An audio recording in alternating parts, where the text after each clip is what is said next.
sales is simply being in the right place at the right time. Is that true, by the way? Yes. But you know what I found fascinating in 3 decades being in the sales industry? Why is it the most successful salespeople seem to have a knack of being in the right place at the right time more often than everybody else? You know why? I determined years ago, you know why? They put themselves in more places more often, that's why.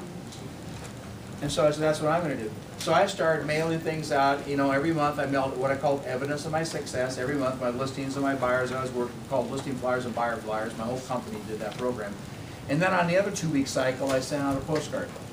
And today, agents email them versus mail them, that kind of thing. But the postcard was nothing more than being in the right place at the right time. Example, the biggest listing time of the year in most markets begins in about 3 to 4 weeks from now. January through May are the biggest listing months of the entire year. Inventory pours in the marketplace. I want to increase the likelihood I'm going to be in the right place at the right time. So in January, I sent a postcard that said this: I'm now taking listings. Do you know someone who wants to sell? Now, how complex is that? And this is where some of you roll your eyes and say, you got to be kidding me. No. If it hadn't been successful, I wouldn't have done it for 15 consecutive years. What's her name? Her name is Sally. She's a Global Banker agent in Palo Alto. And it's probably a month ago, maybe something like that. She called my office and left me a voicemail on the weekend. She goes, I got to share this with you. She goes, I didn't wait until January to send out this card. I sent it out in August. She said 10 weeks later, I think it's in November she called me with this message, probably a month ago. She goes, 10 weeks after I sent it out, one of my good friends just called me, and here's what she said. Sally, we just decided to sell. Are we too late?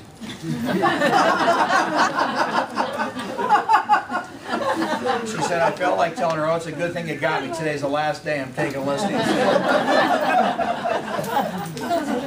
And so, you can't make this stuff up. All right? And so every month for the first 5 months, all my messages, you know, were listing oriented. So that's January, there's February. Now I need homes to show buyers if you thought of selling or know someone that has. You know, thinking of selling, now's the time, call me. I mean, all I want you to capture here are 2 things. Number 1, the simplicity of the message, and number 2, the consistency. With me? That's what you capture, okay? But here's an issue I've run into in the last 3 years since I've been working with agents, and that is, what if they haven't heard from you?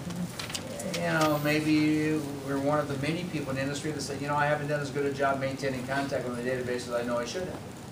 And so, you know, they said, I feel a little awkward all of a sudden just like launching a campaign and calling people and stuff I know we're supposed to do. And I said, then you know what you need to do? You're right. You got to lower the barrier before you commence the campaign. And I found the best way to lower the barrier is to send out what I called the apology letter. And so 3 years ago, I drafted an apology letter for people to start using. It's, again, 3 components to it. You can do it yourself. The first one, first let me apologize for not maintaining consistent contact with you during the past. And then, however, I also know it's because of people like you that I've been fortunate to stay busy during these challenging times. And then third, I'll be making a more sincere effort to consistently communicate with you and keep you abreast of today's real estate activity.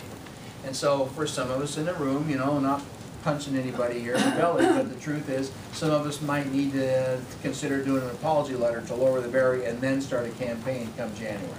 Okay? Don't let that be the reason you don't commence a campaign. Number 11, we don't update our presentations.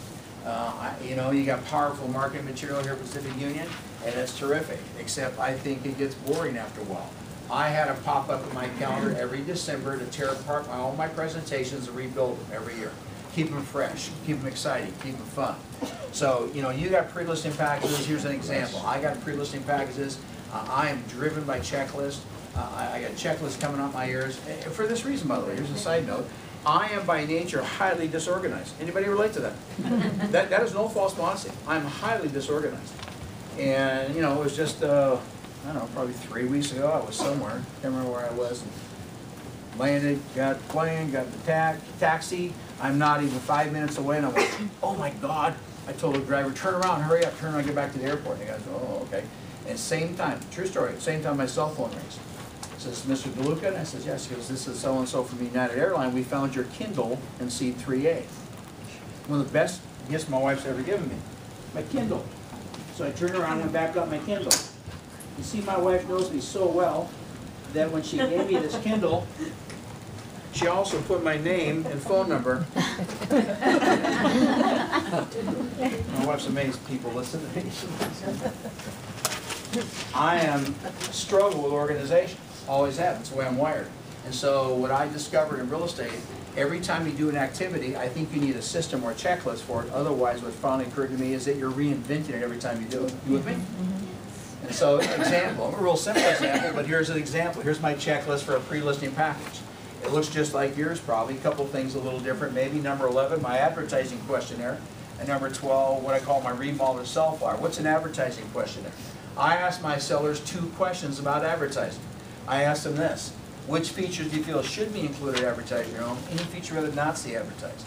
It only took me 6 months of real estate to learn something about print media advertising, and it's one of the single biggest reasons we even do it is simply to keep the seller happy. Is that all right if I say that? Yeah. It's the truth. And you know what makes them happy? Put the things in they want to see, leave the things out they don't want to see. It doesn't sell the house anyway. You know what it does do? It creates a teamwork mentality. That's what it does.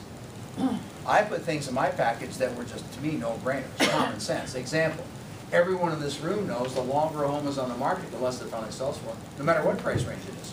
Well, it's one thing to say that to people, it's another thing to show it to people. From NAR's Economics and Research Division, it's called market time versus selling price. So people can see for themselves, the longer it's out there, the less you're going to get for it. It has more impact being on a piece of paper than it does us, no matter what we convey verbally to them. I also put in my pre-listing package, to me, common sense, expired listings. Except one of my pet peeves about our industry is that I've bucked it my entire career. I refuse to use terminology with consumers that we understand that they have no idea what we're talking about. These are not expired listings. These are homes that fail to sell. And I caution you about using real estate lingo with consumers.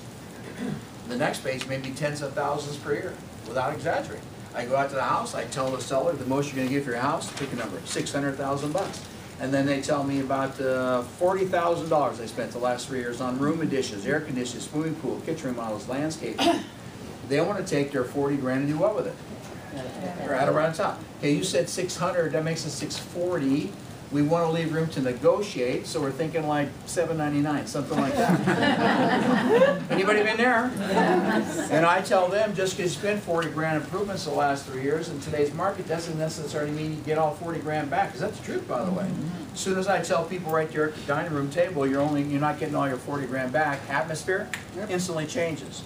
I'm no longer their advocate, I'm now their adversary. It doesn't work.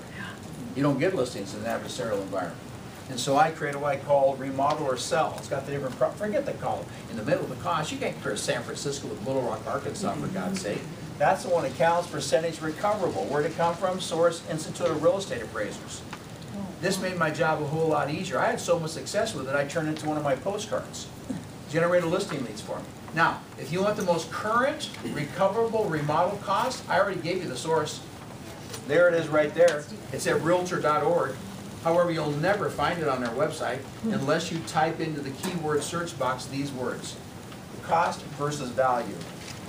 So if you type in cost versus value in the keyword search box on the homepage of realtor.org, you'll get the most current recoverable remodel costs across the country by price range. Become a student of the industry. Number 12, failure to fulfill promises. We just don't do a real good job. Just don't do a real good job. Maybe the biggest promise we fall short of is when we list someone's house, and we tell them, you'll be hearing from me while I get the home market and that sort of thing. And the biggest complaint sellers have is we all know is after we get the listing signed, we what?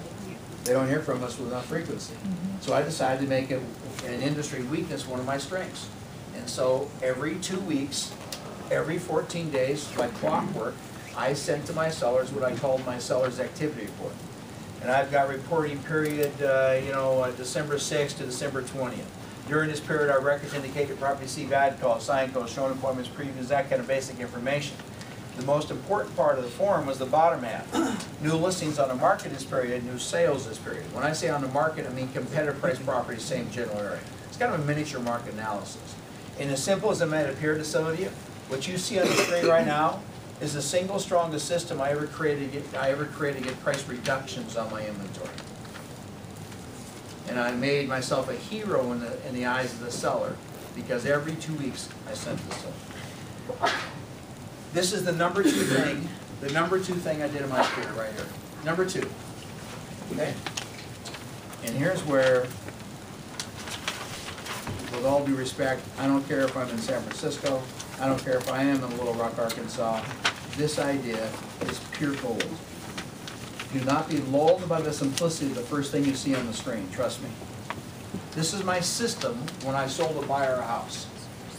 I call them the day after the closing, and I do nothing more than I thank them for the opportunity to have worked with them. I'm sure you all do that. You're quickly going to see how I leave my competitors in the dust. I then call them 1 week to the day. And for those of you taking notes, to the day is the key.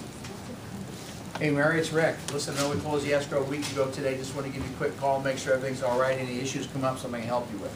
I then call them 1 month to the day. A month to the day. Hey Bob, hey Rick Deluca. Saw my calendar a month ago today exactly as when we close the sale on your home. Just want to do a little 30-day follow-up call. Make sure everything's all right. Anything I need to know about, something I can help you with. I then call them 6 months to the day. And then again, for those of you taking notes, my 6-month phone call always had to do with the neighborhood. How do kids like the school? Hey, what's it like living over that side of town? You enjoy living on the golf course? Something about the geographic area. Not a surprise to any of you, the next call was on the what? The 1-year anniversary call. Hey Mike, Rick Deluca. Hey, listen, happy anniversary on your home. A year ago today exactly is when you guys closed the sale on your home. How's the family? Generic conversation. If I haven't already impressed them, the next idea blows them away, as well as blowing away my competitors. And that is, I call them on the anniversary of the closing every year for the rest of my career. Now, I didn't start doing that until my 3rd year. The longest I ever called anybody was 14 years.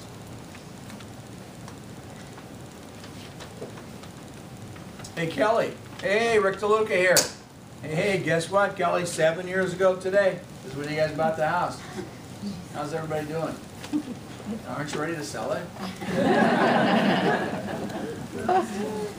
laugh, I laugh. I'll give you one thing to laugh about. From the 6-year, based on my own personal numbers, from the 6-year anniversary call forward, 17% of my anniversary phone calls directly resulted in me getting a listing. Oh, I threw this in a couple weeks ago. So, a lot of agents send calendars. I send calendars. Not a big deal. You know, I did this in about 90 seconds. Found one online through Google. Downloaded, you know, one of my neighbor's houses, a little picture like there just to kind of show a calendar. And I did this sort of thing. But here's a little tiny idea. On a couple of calls last week, I shared this with a couple people I was working with. Let's say I sold them their house on July 13th, 2007. And when I sent out the calendar, I opened up the calendar to July 13th, and I wrote a little personal note on July 13th in that box in the calendar. You know, 5th anniversary of your home, you know, that kind of a deal. And I can't believe something that simple, the reaction I got from people who called and said, well, you know, because everything you're hearing, it's the same old message. It's nothing new for a lot of you guys. Everything I was doing is I was trying to convey a message to them that they're very what to me? Very important to me. As evidenced by I know when you touch your house. Number 13, be willing to be the boss. Just a few more here. Be willing to be the boss. There's 3 decisions I think you need to make in this business, in this area right here. 3 major decisions. The first one's one of the most closely guarded secrets in real estate. And I have no idea why. I learned it on Superstar panels years ago, and it's still valid today. It's this: how much money should you be spending in the category of self-promotion? Self-promotion for an individual agent. The answer? 7 to 10% of your personal gross income. That's how I train my agents. That's an industry standard if you've never heard it before. 7 to 10% of your personal gross income should be spent promoting yourself. Your website hosting fee, your e-campaigns, your name writers, I mean, whatever it is, promote yourself. Print media. The second one, decision I think you might want to consider, and what a perfect time of the year to do it. I'm working with agents now, and this is what I got them doing right now. I did it every year, had all my agents do it every year. On the surface, it sounds very simple. It is an eye-opener, trust me. And it's this: go back over the last 12 months of your transaction and ask yourself one question for every transaction. What's the one thing you learned?